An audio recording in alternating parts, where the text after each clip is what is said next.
Okay, well, here is the sunflower that I'm going to repot. And remember I was telling you, if you looked at the last video, that there was some raccoons that was eating my sunflower. Well, I did make a solution and I did put it on there and they have left it alone. But since then I have developed these yellow, zoom in if I can here, these yellow leaves on the, see the yellow leaves there and yellow leaves there.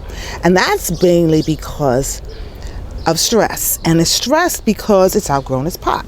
Now I'm going to pick it up and show you the roots. See the roots? See the one hanging down over there? It has outgrown its home. So we're going to be changing it today. I'm going to be using this pot here and this soil.